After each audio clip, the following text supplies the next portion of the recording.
Hello दोस्तों, आप सभी का स्वागत है मेडिकोच कॉन्सेप्ट के सी यूट्यूब चैनल में। आज की इस वीडियो में हम डिस्कस करने वाले हैं सस्पेंशन थेरेपी।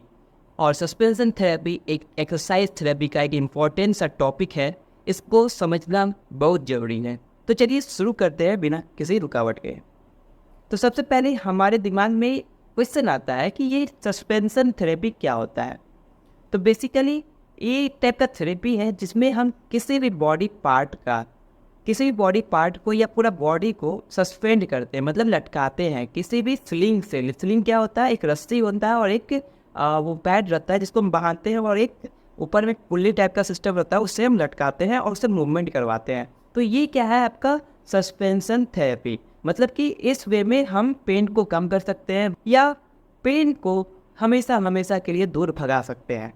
तो ये सस्पेंशन थेरेपी का सबसे पहला डेफिनेशन है। आप जो है सस्पेंशन थेरेपी किस प्रिंसिपल पे वर्क करता है?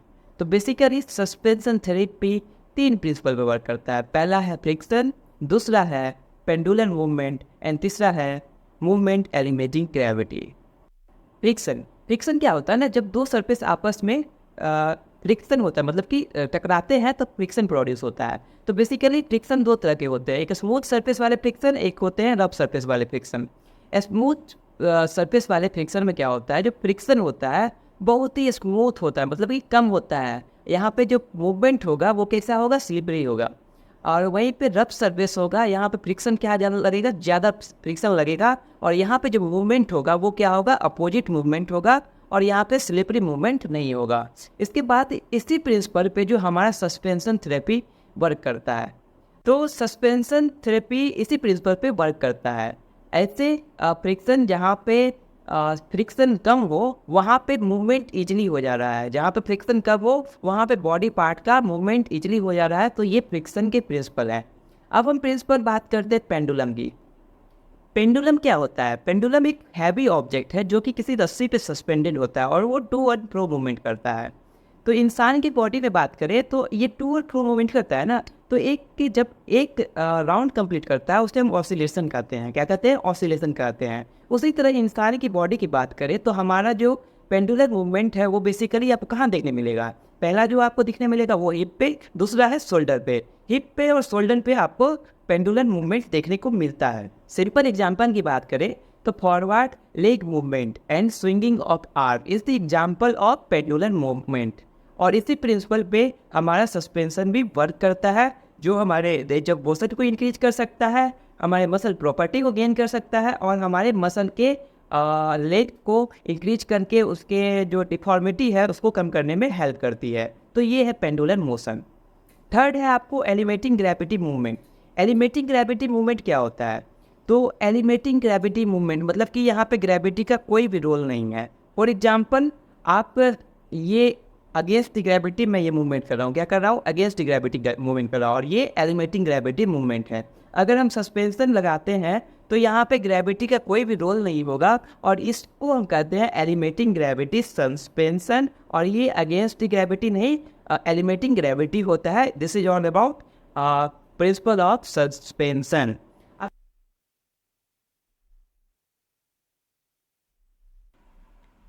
एक्जियल सस्पेंशन में हम देखेंगे कि एक्जियल सस्पेंशन कैसे होता है।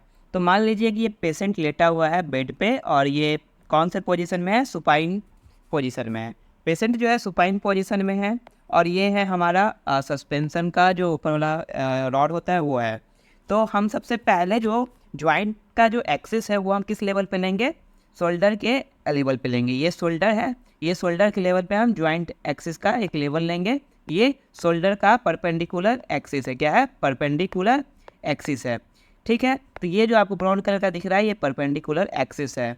अब हम सेकेंड जो है स्लिंग दो स्लिंग होता है। एक तो आर्म में हम आर्म स्लिंग लगाएंगे, और एक जिस पॉइंट को हमको सस्पेंड करना है उस स्लिंग पे लगाएंगे।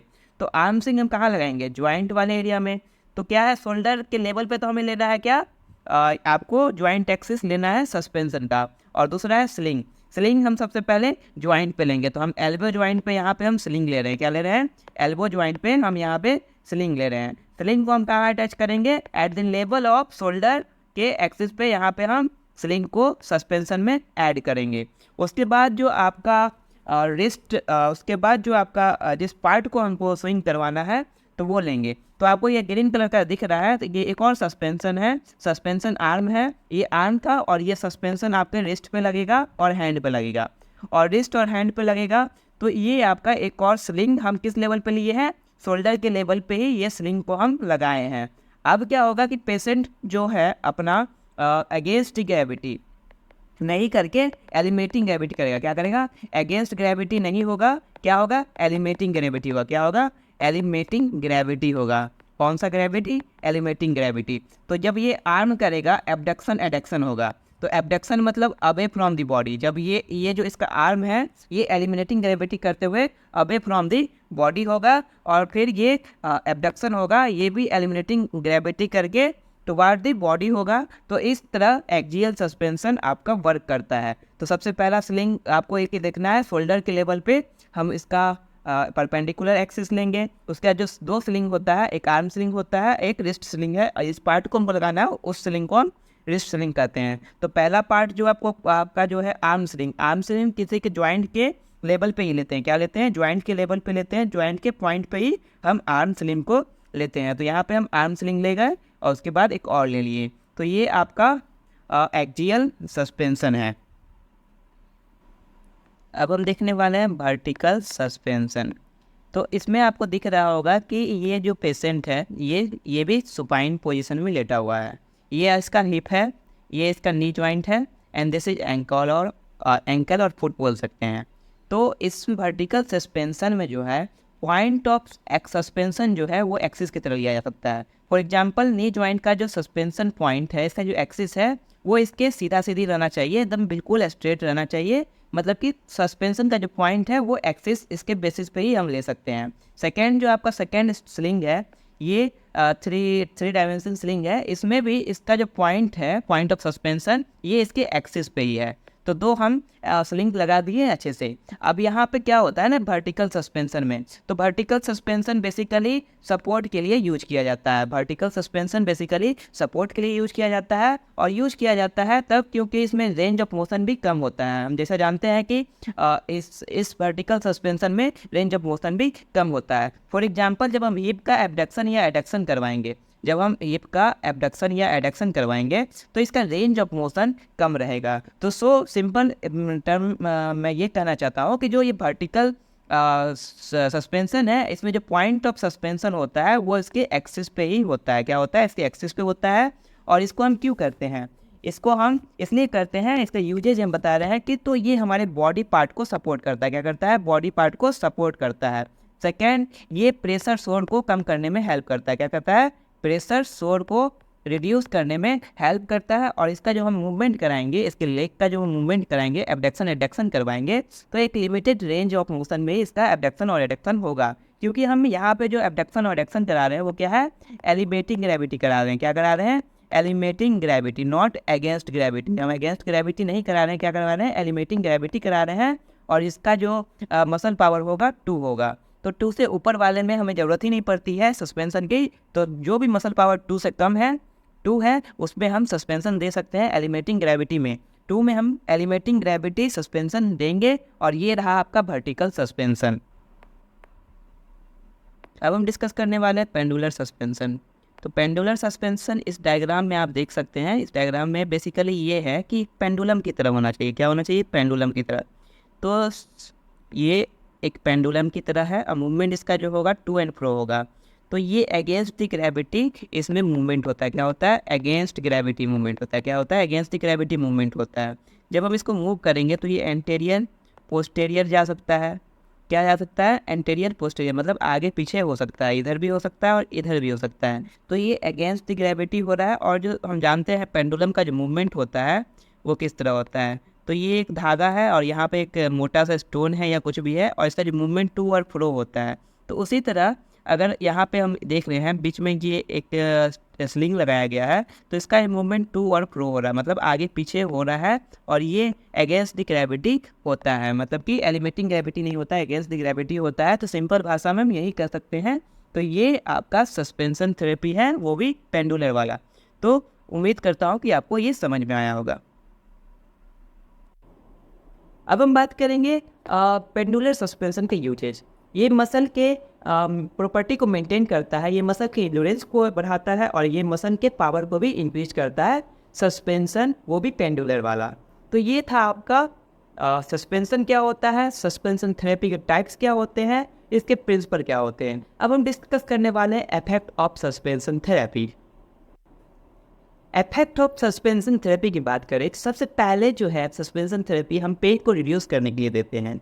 अब पेन कैसे रिड्यूस होता है, तो पेन रिड्यूस होता है, जानते हैं कि सस्पेंशन थेरेपी तभी देते हैं जब इसका मसल पावर 2 है, 2 से ऊपर है तो सस्पेंशन थेरेपी देने की ज़रूरत नहीं है। तो ये एलिवेटिंग ग्रेविटी में अपना वर्क करता है, जिससे कि पेन को रिड्यूस करने में हेल्प करती है, ज्वाइंट में मूवमेंट होते हैं और पेन कम होते हैं। सेकेंड जो है सस्पेंशन थेरेपी का, कि ये इंक्रीज करता है रेंज ऑफ मोशन, मोशन के रेंज को इंक्रीज करने में सस्पेंशन थेरेपी यूज आता है। इफेक्ट इसका है कि ये रेंज ऑफ मोशन को इंक्रीज करता है।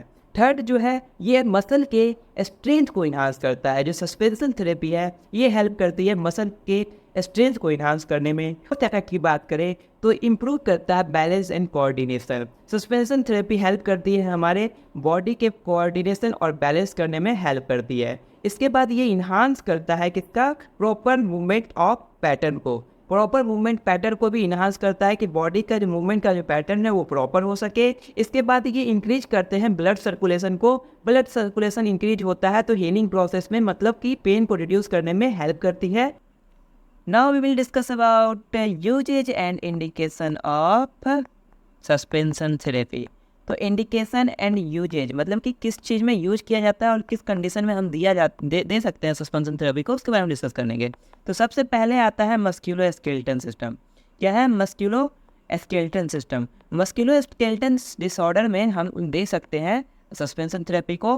कब देना है? जब देखेंगे कि एक्यूट और क्रोनिक पेन है, एक्यूट एंड क्रोनिक पेन वाले कंडीशन में हम दे सकते हैं। उसके बाद ज्वाइंट पेन हो या स्टिफनेस हो, ज्वाइंट पेन एंड स्टिफनेस हो तो हम क्या कर सकते हैं, सस्पेंशन थेरेपी को दे सकते हैं। मसल में स्ट्रेन आ गया या स्प्रेन आ गया तो उसमें भी हम इस सस्पेंशन थेरेपी को दे सकते हैं। उसके बाद कोई भी पोस्ट सर्जिकल रिहैब है, क्या है post surgical rehab, post surgical rehab वाले कंडीशन में भी हम दे सकते हैं। और जब फ्रैक्चर होता है तो उसके बाद रिहैबिलिटेशन होता है, तो फ्रैक्चर का रिहैबिलिटेशन होता है तो उसमें हम इमोबिलाइजेशन हो जाता है तो उस कंडीशन में भी हम दे सकते हैं इस सस्पेंशन थेरेपी को। ये था मस्कुलो स्केलेटल डिसऑर्डर। सेकेंड है हम न्यूरोलॉजिकल कंडीशन में दे सकते हैं। क्या? न्यूरोलॉजिकल कंडीशन में, न्यूरोलॉजिकल कंडीशन में हम दे सकते हैं। अब ये न्यूरोलॉजिकल क्या कंडीशन क्या है, न्यूरॉन्स हमारे ब्रेन में कोई प्रॉब्लम आ गए तो उस कंडीशन में हम दे सकते हैं। तो न्यूरोलॉजिकल कंडीशन में कौन कौन से ऐसे कंडीशन है उसमें हमको सस्पेंशन थेरेपी दे सकते हैं। तो अगर स्ट्रोक वाले पेशेंट है, जिस पेशेंट को स्ट्रोक आ चुका है, स्ट्रोक से रिकवरी कर रहे हैं, तो उसके मोटर फंक्शन को इंक्रीज करने के लिए, किस चीज़ को, उसके मोटर फंक्शन को इंक्रीज करने के लिए या कोऑर्डिनेशन को इंक्रीज करने के लिए हम सस्पेंशन थेरेपी दे सकते हैं। दूसरी बात है मल्टीपल स्क्लेरोसिस। क्या है? मल्टीपल स्क्लेरोसिस है, मल्टीपल स्क्लेरोसिस है तो इस कंडीशन में हम क्या कर सकते हैं, स्पास्टिसिटी और मोबिलिटी को हम क्या कर सकते हैं, इन्हांस कर सकते हैं। क्या कर सकते हैं? मोबिलिटी एंड स्पास्टिसिटी को हम इन्हांस कर सकते हैं। इसके बाद है कोई पार्किंसन डिजीज है। क्या है? पार्किंसन डिजीज है तो आप पार्किंसन डिजीज में हम क्या कर सकते हैं, इसमें हम इन्हांस करते हैं किस चीज़ को, बैलेंस एंड मूवमेंट को हम इन्हांस करते हैं। क्या करते हैं? बैलेंस एंड मूवमेंट को हम इन्हांस करते हैं। उसके बाद है सेरेब्रल पाल्सी। क्या है? सेरेब्रल पाल्सी, ये भी एक न्यूरोलॉजिकल कंडीशन है। इस कंडीशन में भी हम बच्चे को सस्पेंशन थेरेपी दे सकते हैं। ये मसल की स्ट्रेंथ को इंक्रीज करता है और ये कोऑर्डिनेशन को भी बढ़ाता है। क्या बढ़ता है? कोऑर्डिनेशन को भी बढ़ाता है। तो ये था आपका न्यूरोलॉजिकल कंडीशन। इसके बाद एक और कंडीशन है जिसमें हमको सस्पेंशन थेरेपी दे सकते हैं, इसके यूजेज है जैसे कि पीडियाट्रिक कंडीशन। पीडियाट्रिक मतलब कि बच्चे वाले कंडीशन में हम दे सकते हैं। अब ये पीडियाट्रिक कंडीशन कौन कौन सा है उसको जानना आपके लिए बहुत ही जरूरी है। तो पीडियाट्रिक कंडीशन जो है सबसे पहला है developmental delay.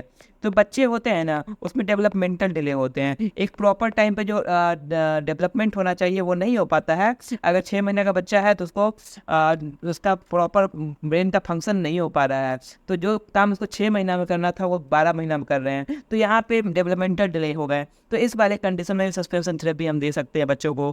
कोजेनाइटल muscular skeletal disorder, बचपन से ही कोई कोजेनाइटल मस्क्यूलर डिसऑर्डर है तो उस कंडीशन में भी हम दे सकते हैं। या बच्चे में आता है एक कंडीशन सीपी, जो मैंने पहले भी डिस्कस किया, वो मेंटल न्यूरोलॉजिकल कंडीशन है, तो सीपी वाले बच्चे को भी सस्पेंशन थेरेपी हम दे सकते हैं, जिससे कि बच्चे के जो रेंज ऑफ मोशन है उसको इंक्रीज कर सकते हैं, स्पास्टिसिटी है वो कम है तो उसको इंक्रीज कर सकते हैं। सीपी में बहुत सारे दिक्कत आती है, पैरालिसिस रहता है, प्रॉपर वॉक नहीं कर पा रहे, प्रॉपर स्टैंड नहीं कर पा रहे, उसके मसल में पावर नहीं है, तो इन सब को बढ़ाने के लिए हम दे सकते हैं। उसके बाद चौथा एक फोर्थ कंडीशन है जैसे कि क्रोनिक पेन, लंबे समय तक पेन रहना। तो क्रोनिक पेन किसको रहता है, जो फिब्रोमाइल्जिया के पेशेंट है, क्या है, फिब्रोमाइल्जिया के पेशेंट है, उसको क्रोनिक पेन रह सकता है। बैक पेन है बहुत दिनों से, उसको हम दे सकते हैं सस्पेंशन थेरेपी। किसी को मायोफेशियल पेन सिंड्रोम है, क्या है, मायोफेशियल पेन सिंड्रोम। ये मायोफेशियल पेन सिंड्रोम नया टॉपिक आपको नज़र आ गया, तो इस पे हम वीडियो आपको बना देंगे। मायोफेशियल पेन सिंड्रोम क्या होता है इसके बारे में मैं डिटेल में वीडियो बनाऊंगा। उसके बाद है एक ऑर्थोपेडिक कंडीशन में। ऑर्थोपेडिक कंडीशन में क्या है, किसी को डिजेनरेटिव डिस्क डिसऑर्डर है, क्या है, डिजेनरेटिव डिस्क डिजीज, मतलब कि आपका जो स्पाइन है उसमें जो डिस्क होते हैं वो डिजेनरेट हो जा रहे हैं, या आपके नी जॉइंट है उसमें जो कैप्सूल वगैरह है वो डिजेनरेट हो जाते हैं, या हर्नियाटेड डिस्क, क्या है, हर्नियाटेड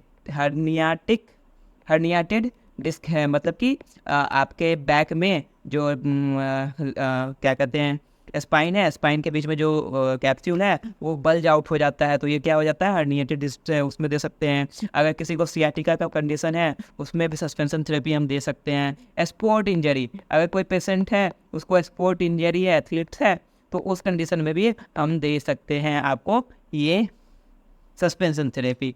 किसी को लिगामेंट इंजरी हो गया तो हम इस सस्पेंशन थेरेपी को हम दे सकते हैं। टेंडनाइटिस हो गया, मतलब कि टेंडनाइटिस से रिकवरी हो रहा है उस वाले पेशेंट को हम दे सकते हैं ये सस्पेंशन थेरेपी। उसके जियाटिक मतलब ओल्ड एज पेशेंट जो होते हैं, रिहैब होते हैं, उसमें दे सकते हैं। उसके बैलेंस को क्या करते हैं, इन्हेंस करते हैं, improve balance and enhance muscular strength, muscular strength को हम इंक्रीज कर सकते हैं। मोबिलिटी को इंक्रीज कर सकते हैं, मोबिलिटी रेंज ऑफ मसल कम हो जाता है तो सस्पेंशन थेरेपी हम दे सकते हैं। उसके बाद लास्ट और नॉट द लीस्ट हम पोस्चुरल और बैलेंस डिसऑर्डर को ठीक करते हैं। क्या करते हैं, पोस्चुरल एंड बैलेंस डिसऑर्डर को हम ठीक करते हैं। क्या करते हैं, पोस्चुरल और बैलेंस डिसऑर्डर को हम ठीक करते हैं। तो ये था आपका uses and indication and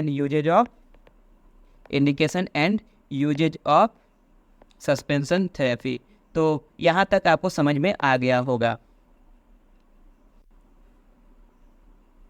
indication के बाद हम कंट्रा इंडिकेशन देखेंगे। क्या देखेंगे, इंडिकेशन के बाद हम देखने वाले हैं कंट्रा इंडिकेशन। अब इंडिकेशन तो देख लिए कितने सारे कंडीशन में देना है, तो थोड़ा केयर के साथ हम कंट्रा इंडिकेशन भी देख लेते हैं। तो कंट्रा इंडिकेशन में सबसे पहले ऐसे पेशेंट को सस्पेंशन थेरेपी नहीं देना है जिसको हेड इंजरी है। अब मान लीजिए किसी पेशेंट को हेड इंजरी है और वो गलती से उसे चोट और लग गया तो वो ज़्यादा इंजरी हो जाएगा। इसके अलावा हो सकता है उसे चक्कर आने लगे, तो इसलिए नहीं देना है। और सेकेंड, जो पेशेंट को सर्जरी हुआ है, अभी रिसेंट सर्जरी है, उस पेशेंट को सस्पेंशन थेरेपी नहीं देना है क्योंकि उस सर्जरी डैमेज होने के चांसेस बढ़ जाते हैं। कैंसर वाले पेशेंट को तो गलती से भी नहीं देना है सस्पेंशन थेरेपी। उसके बाद रिसेंट फ्रैक्चर है तो उस कंडीशन में भी हमको फ्रैक्चर वाले कंडीशन में भी सस्पेंशन थेरेपी नहीं देना है। कोई पेशेंट SCI कंडीशन से जूझ रहा है तो उसको भी नहीं देना है। और किसी पेशेंट को सर्कुलेटरी डिसऑर्डर है, क्या है, सर्कुलेटरी डिसऑर्डर है, तो उसको भी ये नहीं देना है आपको सस्पेंशन थेरेपी।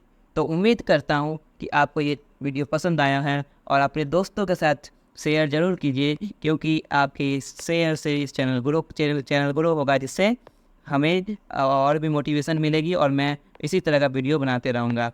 तो सब्सक्राइब कीजिए हमारे इस YouTube चैनल को। मिलते हैं नेक्स्ट वीडियो में, तब तक के लिए धन्यवाद और शेयर कर दीजिएगा सभी से।